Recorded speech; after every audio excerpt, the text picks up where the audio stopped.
ingat, ketika mereka berkuasa yang kedua kalinya, mereka tidak akan terkalahkan. Mereka tidak akan terkalahkan. Halo? Israel itu nggak akan kalah, Pak, kalau berdasarkan versi Al-Quran. Sementara waktu udah pol mentok, jahatnya Israel itu mentok. Saking mentoknya Bapak Ibu, sudah mentok itu jahatnya.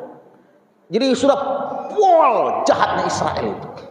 Pasukan Imam Mahdi perang bersama Israel, melawan Israel.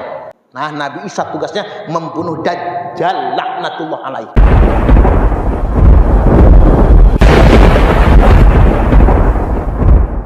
Yang berikutnya saya ingin ingatkan, karena kita ini mau tidak mau nonton berita, ngakses internet Bapak Ibu, tentang peta geopolitik perang Iran versus Israel.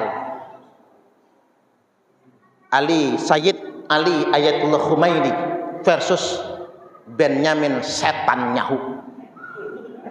Perangnya luar biasa, di mana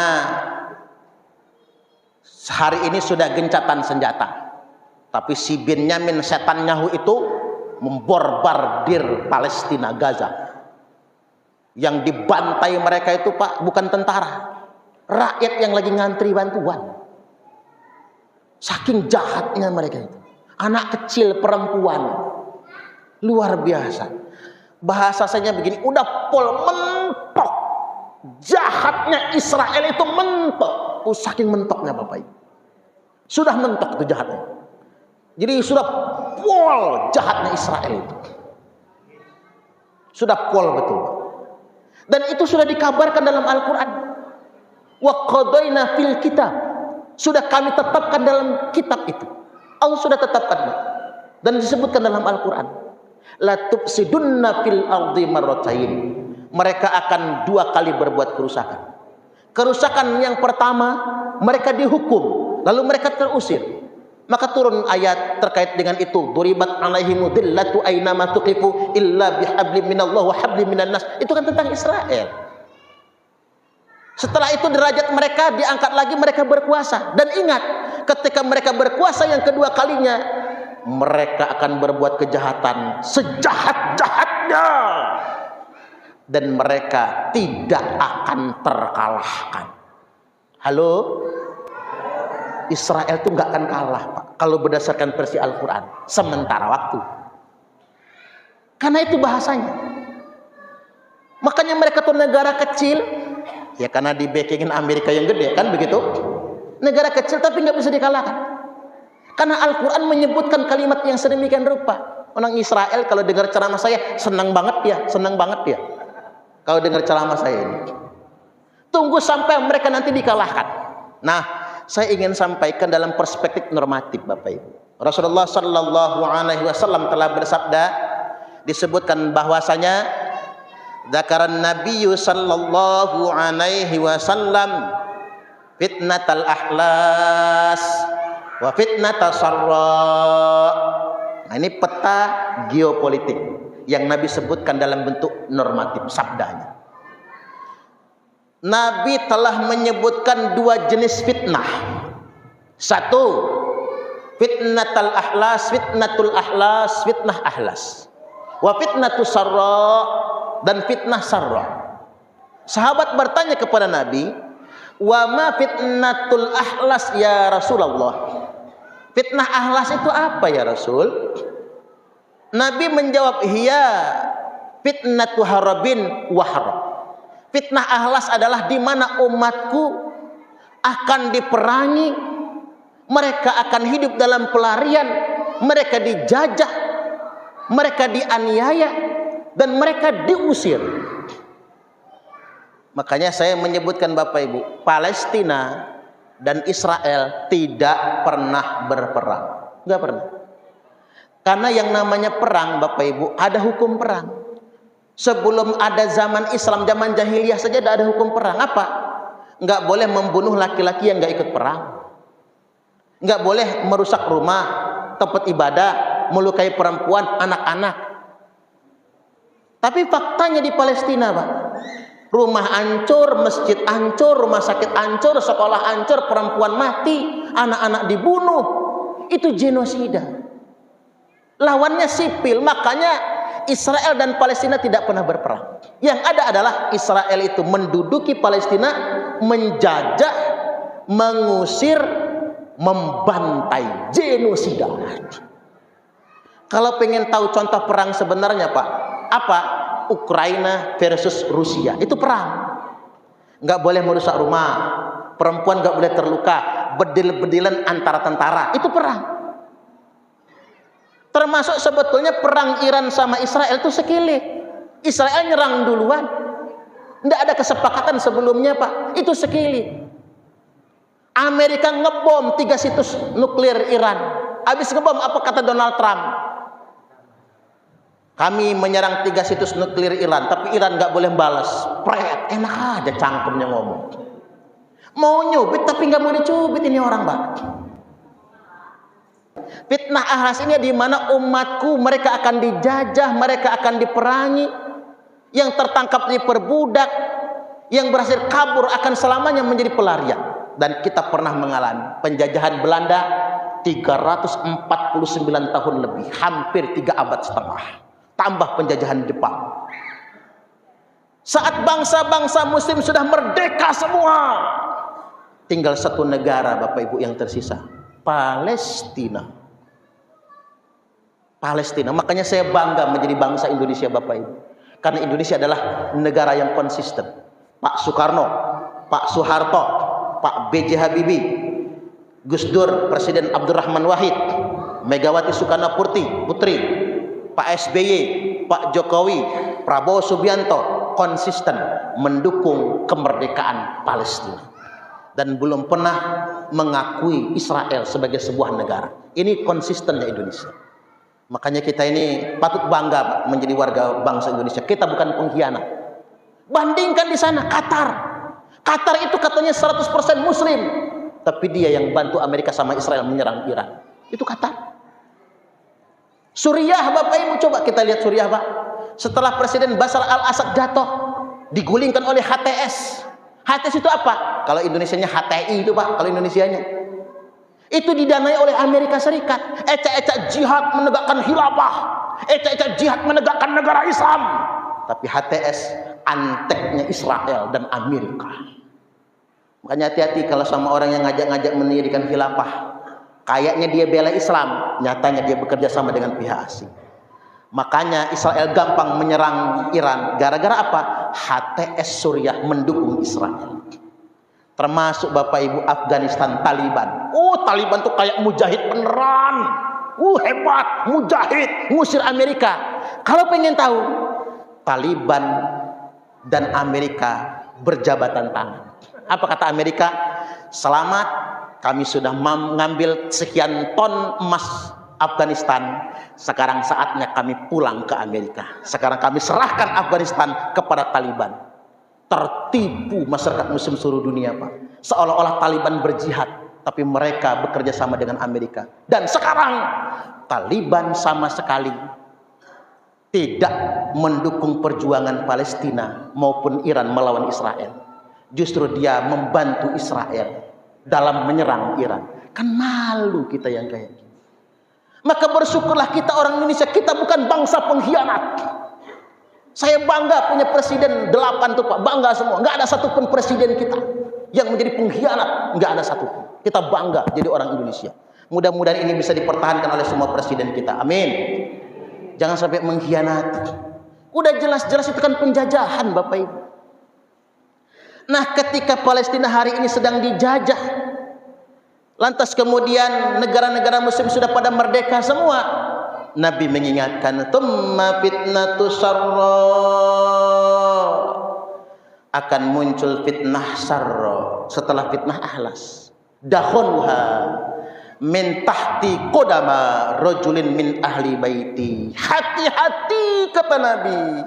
Fitnah sarra itu di zaman kemerdekaan, saat kalian sedang membangun, akan keluar dari bawah 2 telapak kaki seseorang yang ngaku-ngaku keturunanku, Yaz'umu annahu minni wa laysa minni. Dia ngaku-ngaku saya anak cucu Nabi.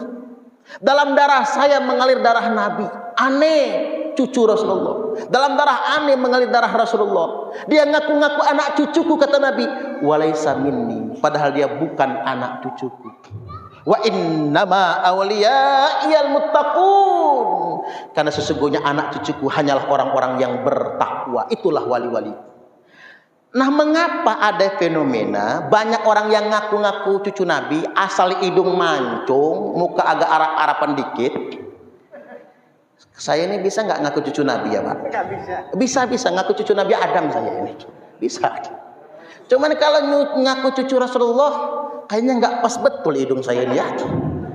Apalagi ini saya ini orang Sumatera. Orang Sumatera ini hidung jambu Pak. Kalau urusan hidung masih manisan orang Jawa. Orang Jawa itu hidungnya masih manis itu. Kalau orang Sumatera, Lampung, Komering ini Pak, organ semeni hidung jambu, palak taguk pula ya Pak. Cuman kulit aja agak bersih aja itu. Tapi nggak bisa kita ngaku cucu Nabi Muhammad. Ya bersyukurlah kita. Ngapain pula saya ngaku cucu Nabi? Mending ngaku umatnya Kanjeng Nabi. Mudah-mudahan di akhirat kita mendapat syafaat. Allahumma amin. Nah, alamat banyaknya yang ngaku-ngaku anak cucu Nabi, menggunakan pengakuan itu untuk mendapatkan privilege, hak istimewa, merasa kastanya lebih tinggi daripada orang lain. Ini merupakan tanda-tanda Imam Mahdi sudah akan muncul. Ini tanda Imam Mahdi. Nabi sallallahu alaihi wasallam telah bersabda, Al-Mahdiyu minna min waladi Fatimah. Imam Mahdi itu kata Nabi, nah ini ada Pak Mahdi, udah muncul beneran di sini pokoknya. Allahu Akbar. Imam Mahdi itu keturunan kami, kata Rasul. Min waladi Fatimah, anaknya Fatimah. Ini udah dikunci Bapak Ibu. Kalau anak Fatimah berarti keturunan Imam Hasan atau Imam Husain radhiyallahu anhuma. Udah dikunci itu. Karena keturunan Imam Ali kan yang laki-laki. Bukan cuman itu, ada Muhammad bin Al-Hanafiyah, Muhammad bin Ali bin Abi Thalib ada. Tapi karena takut disamakan dengan kakaknya sebagai keturunan Fatimah, maka beliau memilih ngambil nama kakek dari ibunya, Muhammad bin Al-Hanafiyah. Jadi ulama besar juga. Jadi sudah dikunci kalau enggak dari Hasan, dari Husain, Imam Mahdi itu. Nah, Imam Mahdi ini ismuhu ismi wa ismu abihi isma abi. Namanya persis namaku, kata Nabi Muhammad, Imam Mahdi itu. Nama bapaknya, nama bapakku Abdullah. Jadi Imam Mahdi itu Muhammad bin Abdullah. Dia di mana? Ternyata bukan di Bandar Lampung, apalagi Indonesia. Ternyata di Madinah, Pak. Dari Madinah dia akan berangkat ke Baitullah Ka'bah. Di Ka'bah lah dia akan dibaiat menjadi khalifah umat Islam. Nah, ini kunci Bapak Ibu. Khalifah umat Islam. Makanya hari ini ada aliran-aliran yang ngajak kita mendirikan khilafah. Itu bohong semua. Mengapa saya katakan bohong, Pak? Satu, al-khilafatu fi ummati 30 sanah. Karena khilafah di tengah-tengah umatku, kata Nabi, hanya 30 tahun. Jadi kalau ada khilafatul muslimin yang pernah numpang di masjid kita ngadain bekam itu ya. Kalau ada khilafatul muslimin ngajak-ngajak kita mendirikan khilafah, mereka berdusta. Itu orang nggak pernah ngaji, nggak ngerti agama. Karena nggak akan ada lagi khilafah. Khilafah itu kata Nabi cuma 30 tahun. Ini hadis sahih. Hapus dulu hadis ini. Baru mereka ngajak kita mendirikan khilafah. Termasuk Hizbut Tahrir. Itu mempromosikan khilafah. Pengen tahu tidak siapa promotor Hizbut Tahrir? London, Inggris. Di Timur Tengah mereka dilarang, Pak. Di Indonesia sudah dibubarkan. Senang betul saya mereka dibubarkan itu. Satu-satunya negara yang membela Hizbut Tahrir siapa? Kelompok khilafah ini Inggris. Alat Inggris, proksi mereka itu, Pak. Nanti sama kayak HTS, Taliban itu ecak-ecak jihad, mendirikan khilafah, ujung-ujungnya bekerja sama dengan Barat untuk melemahkan perjuangan umat Islam. Mengapa saya katakan ini berbohong Bapak Ibu? Satu, berdasarkan hadis Nabi, khilafah hanya berlaku 30 tahun. Makanya Abu Bakar, Umar, Utsman dan Ali pas 30 tahun. Ini harus paham kita. Jadi kalau nanti ada yang mengajak kita menegakkan khilafah, langsung tinggalkan. Saya pernah ngetes sama mereka, Pak. Karena mereka ngomong begini, mereka janjikan surga, tapi sejatinya mereka sedang mempromosikan neraka. Itu ciri Dajjal kan begitu. Dajjal itu yang di tangannya air padahal api. Yang di tangannya tanpa api padahal itu adalah air. Tampak seperti surga padahal neraka. Tampak seperti neraka padahal itu adalah surga. Coba, mereka janjikan angin surga apa? Nanti kalau khilafah tegak, listrik gratis. Sekolah gratis. Rumah sakit gratis. Pajak bumi dan bangunan gratis. Pajak kendaraan bermotor gratis. Kan angin surga semua itu. Cara mematahkannya kayak mana? Saya tanya balik mereka. Mas, kata saya, sampean sudah menjanjikan kepada kami angin surga. Semuanya serba gratis kalau khilafah tegak. Nah sekarang saya mau tanya, kalau khilafah ini tegak, NKRI, Negara Kesatuan Republik Indonesia ini mau dikemanakan? Apa kata dia? Ya NKRI kita bubarkan. Itulah neraka yang sesungguhnya. Ketika dia menjanjikan angin surga, kita terbuai dengan surga yang dijanjikan ikut kepada mereka. Ujung-ujungnya kita membubarkan negara, berontak ke negara ini. Buktinya apa? Suriah perang saudara, Irak perang saudara, nggak habis-habis. Bukan surga yang kita dapatkan, neraka yang berkepanjangan. Hati-hati, itu tipuan Bapak Ibu. Nah secara normatif kita tanya balik, ada nggak dalilnya yang memerintahkan menegakkan khilafah? Kalau ada satu saja ayat maupun hadis yang memerintahkan menegakkan khilafah, saya Suparman Abdul Karim, kata saya, gabung kelompok Khilafatul Muslimin atau HTI. Nggak bisa, karena nggak ada dalil Pak yang memerintahkan menegakkan khilafah. Itu nggak ada ayatnya, nggak ada hadisnya. Kalau kita sholat ada perintahnya, zakat ada perintahnya, nah khilafah nggak ada. Mengapa khilafah tidak diperintahkan? Karena khilafah tidak akan ada kecuali Imam Mahdi. Halo? Nah, dikit lagi ya, kan ini ngaji kan Pak? Ini harus ilmiah. Saya ingin sampaikan 5 takdir. Takdir ini harus dijalani Bapak Ibu. Takunun nubuwatu fikum. Takdir Allah yang pertama, kepemimpinan umat Islam ini kepemimpinan nubuah. Apa itu kepemimpinan nubuah? Pemimpinnya Nabi, yakni Nabiullah Muhammad sallallahu alaihi wasallam. Ini takdir Allah. Setelah Nabi wafat, tsumma takunu khilafah ala minhajin nubuwah, lalu diganti dengan khilafah dengan metode kenabian. Itu 30 tahun. Abu Bakar, Umar, Utsman, Ali, pas 30 tahun. Tsumma yakunu mulkan abdon, lalu diganti dengan monarki absolut. Makanya nubuah, kemudian khilafah, lalu mulkan abdon, monarki absolut. Fayakunu masya'allahu ayyakun. Zaman kerajaan monarki absolut ini adanya atas takdir dari Allah. Seandainya kita hidup di zaman dinasti Bani Umayyah, Bani Abbasiyah, Pak, Turki Utsmani, kerajaan, zaman kerajaan, takdir Allah, nggak bisa kita tolak.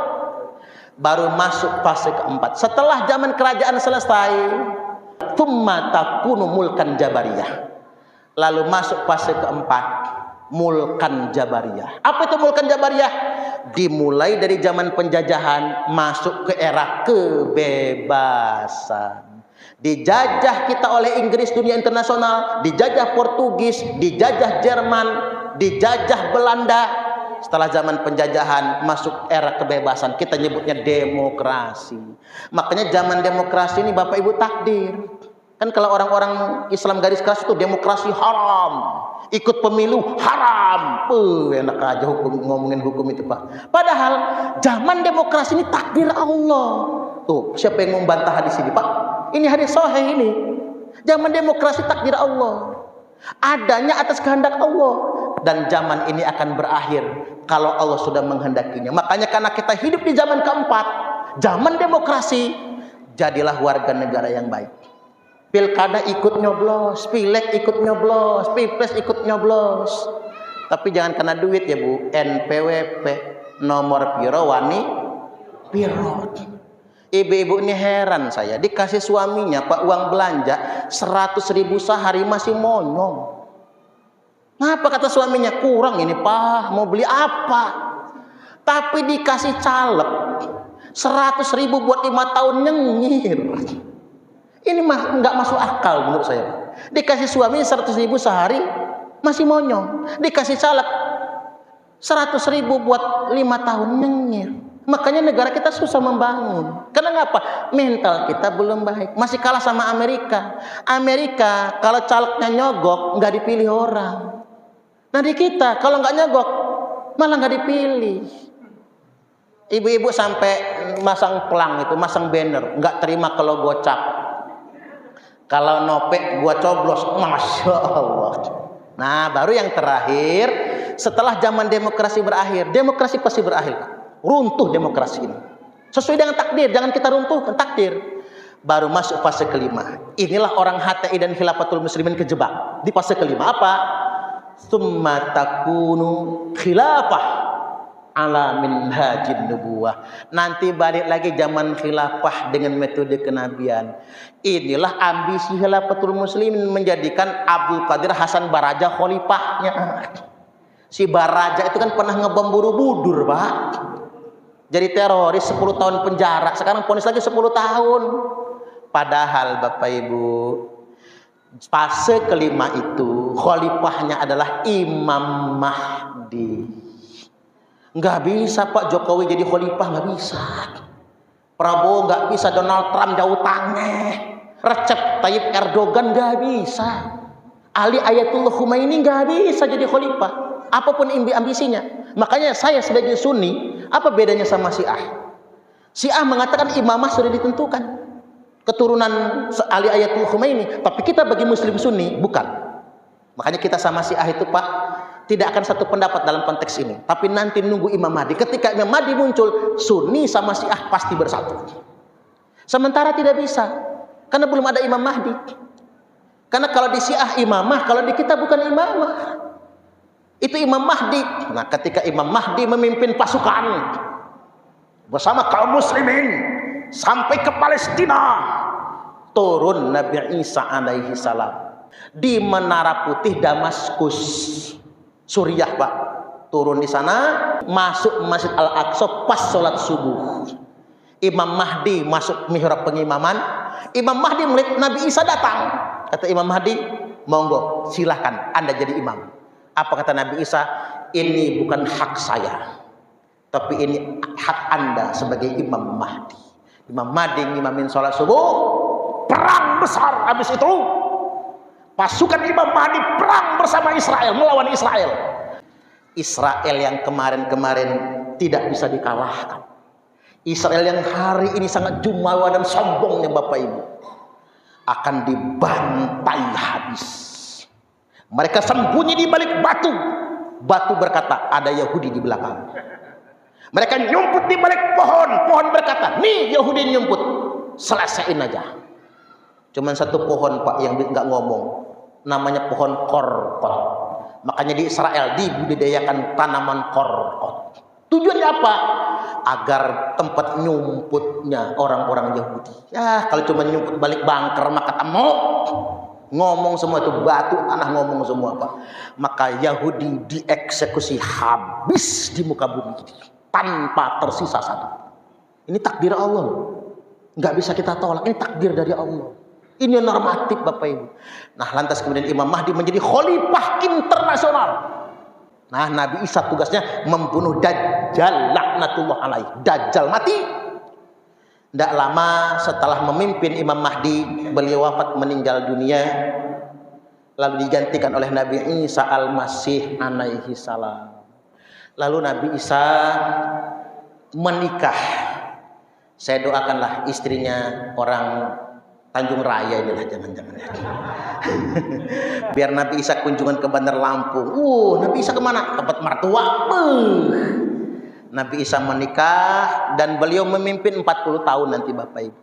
Lalu beliau meninggal dunia, wafat, lalu dimandikan, dikafani, disolatkan, dan dikuburkan.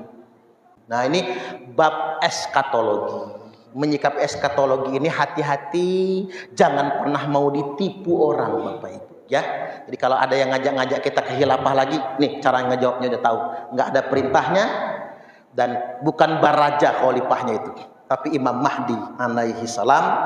Imam Mahdi itu bukan orang biasa, tapi keturunan Nabi sallallahu alaihi wasallam. Kami adalah laskar sabilillah, pecinta wali songo dan para anbiya, pewaris peradaban Islam di Nusantara hingga berkibar bangsa Indonesia.